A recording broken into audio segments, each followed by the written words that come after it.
500 વૈજ્ઞાનિકો બેઠા હોય તો પણ હું સાયન્ટિફિકલી પ્રૂવ કરી દઉં કે ભગવાનનું અસ્તિત્વ છે અને 500 જણા કલાકમાં હા પાડે.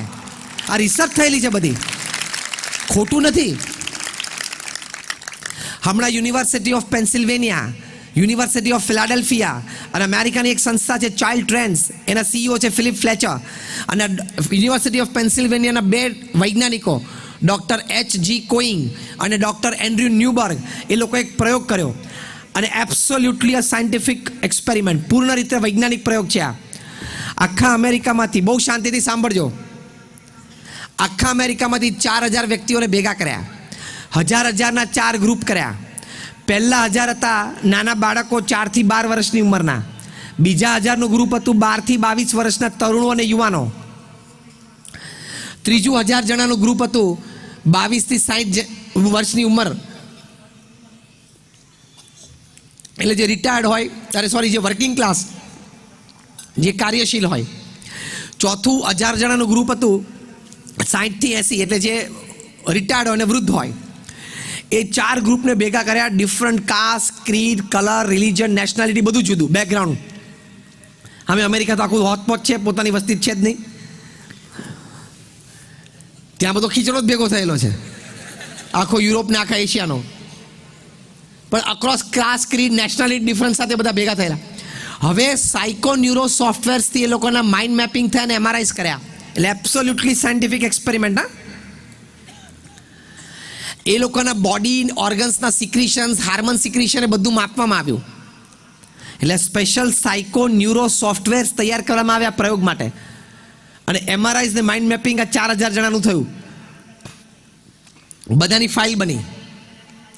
પછી એ 4000 વ્યક્તિઓને કીધું કે ભારતીય રીત પ્રમાણે પલાઠી વાળીને તમે જમીન ઉપર બેસો અને જે પણ ભગવાનમાં તમને શ્રદ્ધા હોય એ ભગવાનની મૂર્તિનું સ્મૃતિ કરી અને તમે એ ભગવાનનું નામ સ્મરણ કરો. તમારે 8 મિનિટ સુધી એ નામ સ્મરણ કરવાનું, અરે 12 મિનિટ સુધી. એવું 3-4 વખત પ્રયોગ કરાવ્યો. પછી બધાને પાછા મોકલ્યા, ઘરે મોકલ્યા કે 8 અઠવાડિયા સુધી તમે આ પ્રયોગ કરજો. બધાએ પ્રામાણિકતાથી, કારણ કે પ્રયોગના ભાગરૂપે હતું એટલે બધાએ કર્યો.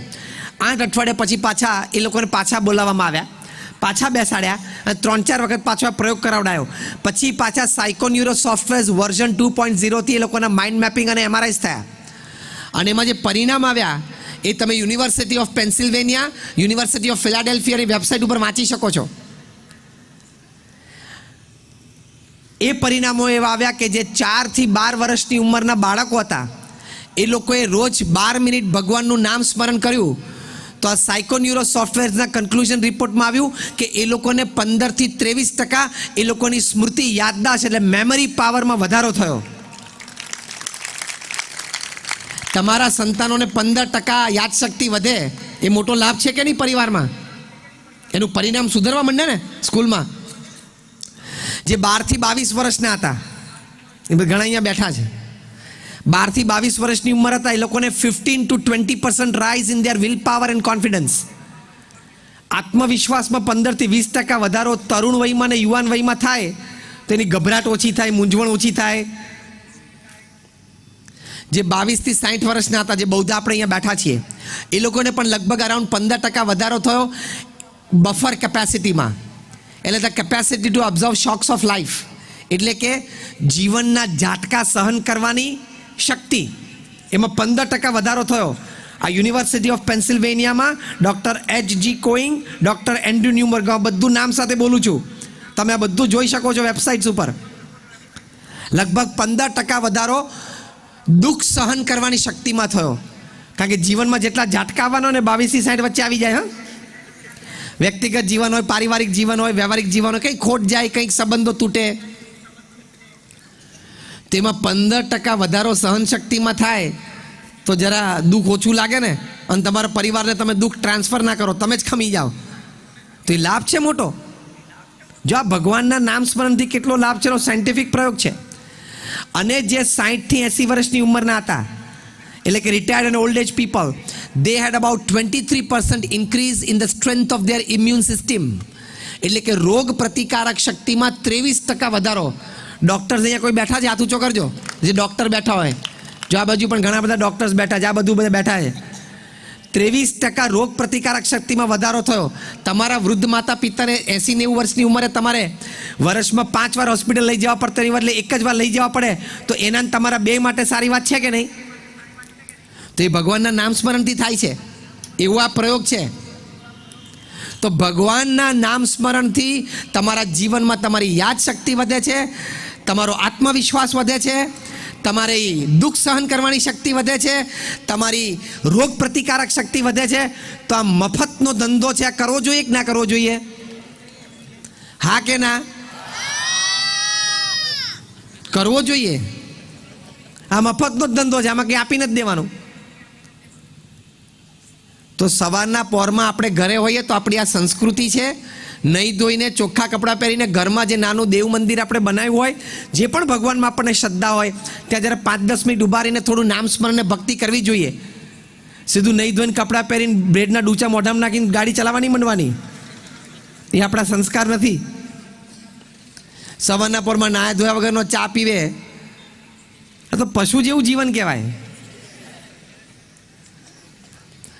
તો જો આટલો લાભ છે, હમણાં થોડા મહિના પહેલાં ઇંગ્લેન્ડમાં ઓક્સફર્ડ યુનિવર્સિટીમાં એક રિસર્ચ થઈ.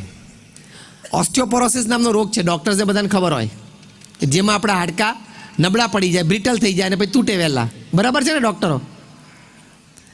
હવે ઓક્સફર્ડ યુનિવર્સિટીમાં રિસર્ચ થઈ કે આપણે એના માટે દવા તો કરીએ છીએ, ફિઝિયોથેરાપી પણ કરીએ છીએ, પણ ઓસ્ટિયોપોરોસિસ થાય જ નહીં, કોઈના હાડકાં નબળા પડે જ નહીં.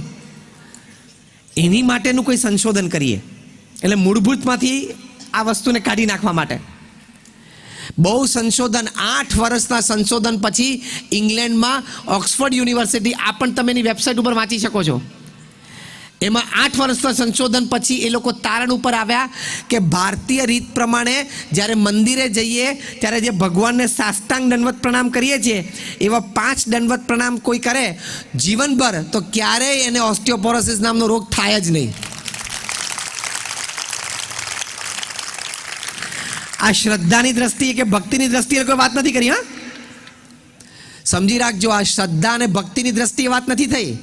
ઓક્સફર્ડ યુનિવર્સિટીની રિસર્ચ, આ પ્યોર સાયન્ટિફિક રિસર્ચ છે કે દંડવત પ્રણામ કરીએ છીએ, એમાં શરીરના દરેક અંગોનું પોષણ થાય છે, એમાં દરેક પ્રકારની મસલ મુવમેન્ટ થાય છે, દરેક પ્રકારના હાડકાં છે એની મજબૂતી થાય છે, એટલે ઓસ્ટિયોપોરોસિસ નથી થતું. એટલે આપણા ઋષિ મુનિએ જે બધું ગોઠવ્યું છે ને સાચું છે. ભગવાન સ્વામિનારાયણે શિક્ષાપત્રીમાં લખ્યું છે, જે સમગ્ર શાસ્ત્રના 4 રૂપિયા શિક્ષાપત્રી છે, કે રોજ સાંજે સાયંકાળે મંદિરે જવું અને તાલી વગાડીને ઉચ્ચ સ્વરે ભગવાનનું કીર્તન ગાવું. આ એક સામાન્ય આપણને નાની શાસ્ત્રની આજ્ઞા છે. તમે આ એક આજ્ઞા 6 મહિના સુધી ફોલો કરો, તમને શારીરિક, માનસિક, આંતરિક જબરજસ્ત પોઝિટિવ એનર્જી આવશે, હું તમને ગેરંટી સાથે કહું. કારણ કે આ પણ સાયન્ટિફિક છે, વૈજ્ઞાનિક ઢબે સાચી છે. કારણ કે તમે સાંજે ભગવાનના મંદિરે જાઓ ને ત્યાં જે ધૂન કે કીર્તન થતા એમાં તમે તાલી પાડો, તે કદાચ તમારા જીવનમાં એ દિવસમાં એક જ અવસર હોય કે તમે તાલી પાડો. તમે રોજ તાલી નહીં પાડતા હોય, જોજો, એવો પ્રસંગ બનવો જોઈએ ને, તે તાલીઓ પાડો. બહુ તો થોડુંક હસી લો, આમ છૂટથી તાલી પાડો, એવો તો કોઈ આવા સમારંભમાં ગયા હોય ત્યારે પડે, બાકી રોજ કી તાલીઓ ના પાડતા હોય આપણે. તો તમે તાલી પાડો છો, તમારા શરીરના તમામ એક્યુપ્રેશરના પોઈન્ટ્સ અહીંયા હાથમાં રહેલા છે. એમ આઈ રાઈટ ડૉક્ટર? તો તમે જે તાલી પાડો છો ને એમાં નેચરલ એક્યુપ્રેશર થાય છે. તમે 8-10 કલાક નોકરી ધંધો કરીને આમ થાકેલા આવ્યા અને સાંજે મંદિરે જઈને ધૂન પ્રાર્થનામાં જોડીને તાલી પાડો ને, એટલે આખા શરીરના એક્યુપ્રેશરના પોઈન્ટ્સ દબાય છે, વારાફરતી રિલીઝ થાય તમારા હાર્મોન્સ, અમને તમને થાક ઉતરી જાય. આ તમને અનુભવ થશે, તમે કરજો. આ કોઈ વાત ખોટી નથી. બીજી આ વાત લખી કે રોજ સાયંકાળે મંદિરે જવું અને ત્યાં સમૂહમાં ધૂન કીર્તન પ્રાર્થનામાં જોડાવું. હમણાં ઓસ્ટ્રેલિયામાં એક યુનિવર્સિટીમાં રિસર્ચ થઈ, એ રિસર્ચમાં એ લોકોએ કહ્યું કે which is the biggest force that distresses you, કે આખા દિવસ તો તમારે થાક હોય, આખા દિવસના કામ ધંધોને અનેક પ્રકારના વ્યવહાર, માણસો જોડે નાના મોટા પ્રસંગો બન્યા હોય, પોઝિટિવ નેગેટિવ, થાક હોય, તણાવ હોય, સ્ટ્રેસ હોય, ચિંતા હોય, એ બધું કયા ફોર્સથી 1 સેકન્ડમાં નીકળી જાય? Which is the biggest force that can distress you in the evening. તો ઓસ્ટ્રેલિયામાં યુનિવર્સિટીમાં એ લોકો રિસર્ચ કરીને કહ્યું કે to meet, greet and be with the most like minded people of your life is the biggest force that distresses you. કે સરખી વિચારધારાવાળા વ્યક્તિઓ, હવે મંદિરમાં બધા સાંજે ભેગા થાય, બધા ભગવાનના ભગત જ હોય ને, સરખી વિચારવાળા કહેવાય ને, સરખી રહેણી કહેણીવાળા કહેવાય, એક સરખી સારી આદતવાળા કહેવાય. તો સાથે તમે સરખી વિચારધારાવાળા, સરખી રહેણી કહેણીવાળા વ્યક્તિઓને રોજ તમે મળતા રહો અને એ લોકો સાથે સમય વિતાવતા રહો, તો તમે કુદરતી સાંજ પડે ડિસ્ટ્રેસ થઈ જાઓ. તો જો મંદિરમાં જવાનો લાભ છે કે નહીં? આ બધું સાયન્ટિફિક છે. જેમ તમારી પ્રોડક્ટ હોય, ISO હોય ને, ISO 9001 અને 9002 એ સ્ટાન્ડર્ડ કહેવાય, કારણ કે ISO એટલે ઇન્ટરનેશનલ સ્ટાન્ડર્ડ ઓર્ગેનાઇઝેશન. એમ અમે જે આ વાત કરીએ છીએ ને, અમારી પ્રોડક્ટ પણ ISO જ છે, ઇન્ટરનેશનલ સ્પિરિચ્યુઅલ ઓર્ગેનાઇઝેશન. અમારી પ્રોડક્ટ પણ પાછી ના પડે. છેલ્લી એક વાત કહીને આપણે પૂરું કરીએ.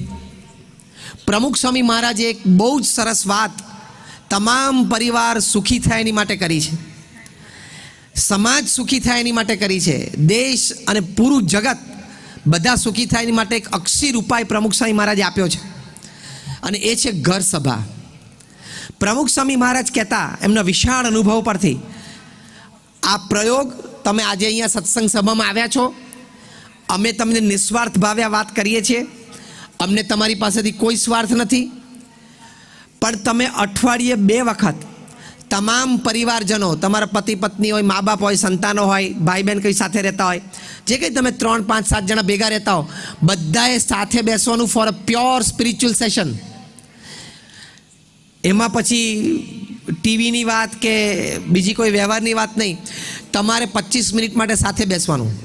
એમાં પહેલી 5 મિનિટ જે પણ ભગવાનમાં તમે માનતા એનું નામ સ્મરણ કરવાનું, એનો લાભ તો હમણાં આપણે જોઈ લીધો. બીજી 10 મિનિટ કોઈ સત્શાસ્ત્રનું વાંચન કરવાનું, શ્રીમદ ભગવદ્ ગીતા હોય, રામાયણ હોય, મહાભારત હોય, ભગવાન સ્વામિનારાયણનું જીવન ચરિત્ર હોય. તમે પ્રમુખ સ્વામી મહારાજનું જીવન ચરિત્ર વાંચો એટલે તમને જીવન સંબંધી તમામ પ્રશ્નોનું સમાધાન મળશે, તમામ વિચાર વર્તણૂકો દ્રઢ થશે, તમામ સદભાવનાઓ દ્રઢ થશે, તમને જીવન જીવવાની કળા આવડશે. એવું કંઈક 10 મિનિટનું વાંચન કરીને પછી 5 મિનિટ બધા એકબીજાને પૂછવું, તું શું સમજ્યો, તે શું વાત ગમી તને, એમ 5 મિનિટ આપણે કરવી. છેલ્લી 5 મિનિટ દિવસમાં જેને જે કંઈક પ્રસંગ સારો જાણવા જોવા લાયક બન્યો હોય તે કહેવો, અને પછી ભગવાનની આરતી કરીને છૂટા પડવું. આને પ્રમુખ સ્વામી મહારાજ ઘર સભા કહેતા. BAPS સ્વામિનારાયણ સંસ્થામાં લાખો પરિવારો ઘર સભા કરે છે. આ પરિવારોને કેવા લાભ થયા છે એ અમે અમારા અહીંયા મંદિરમાં, જે અહીંયા નિર્મલશ્રી વાડીની બાજુમાં જે BAPS મંદિર છે, ત્યાં બુક સ્ટોલમાં ઘર સભા નામનું પુસ્તક છે. કેવી રીતે આ ઘર સભા કરવી એ પણ છે, અને આ ઘર સભાથી જે લાભ લોકોને થયા છે, સાસુ વહુના પ્રશ્નો હોય એનું સમાધાન થયું છે, એવા હજારો પ્રસંગો, બાપ દીકરા વચ્ચે ધંધાકીય કંઈ મતભેદ હોય ને ઓગળી ગયો એવા હજારો પ્રસંગો, પરિવારજનોને અંદર અંદર ઘર્ષણ હોય ને બોલચાલનો પણ વ્યવહાર ના રહ્યો હોય અને એ પણ મટી ગયા હોય એવા હજારો પ્રસંગો બન્યા છે. ઘર સભામાં લાભ છે. આ કળિયુગમાં આ અમૃત છે. તો આ ઘર સભા, આજની આ સત્સંગ સભામાં તમે આવ્યા તો તમને આ એક ભેટ આપીએ છીએ. આ સરસ એક સ્પિરિચ્યુઅલ આઇટમ તમને આપીએ છીએ પ્રસાદ રૂપે. પ્રસાદ તો બધાને મળવાનો જ છે. તમે આ પ્રયોગ કરો. તમને કોઈક સાચી અને સારી વાત કરે તો આપણને પ્રયોગ કરવામાં ક્યાં વાંધો છે, અને આ પ્રયોગમાં તમારે રૂપિયો આપી દેવાનો નથી. તમે ટ્રાય તો કરો. અમે આટલું ગળું ફાડીને રાત્રે 11 વાગ્યા સુધી બોલીએ છીએ તો અમને કોઈ સ્વાર્થ નથી, તમારા સારા માટે કહીએ છીએ. તમે આ ઘર સભાનો પ્રયોગ કરો, 6 મહિનામાં તમને ખૂબ આનંદ, ખૂબ સુખ, ખૂબ શાંતિ, ખૂબ સંબંધોનો આનંદ, એકબીજા પ્રત્યે અહમ-મમત્વના પ્રશ્નો બધું પૂરું થઈ જશે. પ્રમુખ સ્વામી મહારાજે ઘર સભાનો પ્રોજેક્ટ આપ્યો, અને પ્રમુખ સ્વામી મહારાજ કહેતા હતા કે ઘર સભાથી વિશ્વ શાંતિ થશે. પછી મને મનમાં એમ થયું કે પ્રમુખ સ્વામી મહારાજ બોલ્યા છે વાત તો સાચી છે, પણ આ સંબંધી કોઈ સંશોધન પૃથ્વી પર થયા છે? ત્યારે 2 યુવકોને મેં નેટ ઉપર બરોબર બેસાડ્યા. મેં કહ્યું તમે આ સંબંધી કંઈક સંશોધન શોધો. તો યુનિવર્સિટી ઓફ કોલંબિયામાં આ એક રિસર્ચ થયેલી છે. એ લોકોએ 8 વર્ષ સુધી સંશોધન કર્યું અને ઓલ ઓવર વર્લ્ડ એમને ઘણા બધા દેશોમાં, ઘણા બધા પરિવારોમાં સર્વે કર્યો. અને સર્વેનું મુખ્ય કારણ શું હતું? those families with faith and doing some religious rites and rituals, જે પરિવારોમાં ભગવાન પ્રત્યેની શ્રદ્ધા છે ને કંઈક ધાર્મિક વિધિ વિધાન રોજ કરતા હોય, અને જે પરિવારોમાં ભગવાન પ્રત્યેની શ્રદ્ધા નથી ને કોઈ ધાર્મિક વિધિ વિધાન થતા નથી, એ બે પ્રકારના પરિવારોમાં શું તફાવત છે? એટલે કે શ્રદ્ધાળુ પરિવારને નહીં શ્રદ્ધા ધરાવનાર એટલે કે નાસ્તિક પરિવાર ઉપર શું લાભ છે? તો એ લોકોએ સર્વે કરીને એ લોકોની યુનિવર્સિટી ઓફ કોલંબિયાની પણ વેબસાઇટ ઉપર તમે વાંચજો. એ લોકોએ કહ્યું કે જે પરિવારમાં ભગવાન પ્રત્યે શ્રદ્ધા છે અને દરેક પરિવારજન સાથે બેસીને કંઈક ધાર્મિક વિધિ વિધાન કરે છે, એ પરિવારમાં લેવલ ઓફ ટોલરન્સ અને લેવલ ઓફ એક્સેપ્ટન્સ એટલે કે સ્વીકારની વૃત્તિ અને સહનની વૃત્તિ પરસ્પર વધારે સારી જોવા મળે છે. તો આ પૃથ્વી પર સ્વર્ગ નથી? તમારા પરિવારજનોમાં એકબીજાને સહન કરવાની વૃત્તિ અને એકબીજાને સ્વીકારવાની વૃત્તિ વધે તો ઇટ્સ હેવન ઓન અર્થ. બીજું લખ્યું કે the overall academic results of the children of the believer family were found to be much better than the children of the non-believer family. કે જે શ્રદ્ધાળુ પરિવાર હતા, એનું ગુજરાતીની વાત કરું છું, કે જે શ્રદ્ધાળુ પરિવાર હતા અને ધાર્મિક વિધિ વિધાન રોજ ઘરમાં થતા, એ લોકોના સંતાનોનું એકેડેમિક એટલે શૈક્ષણિક પરિણામ નાસ્તિકના પરિવારના સંતાનો કરતાં વધારે સારું જોવા મળ્યું. તો આ પણ લાભ છે કે નહીં પરિવારમાં?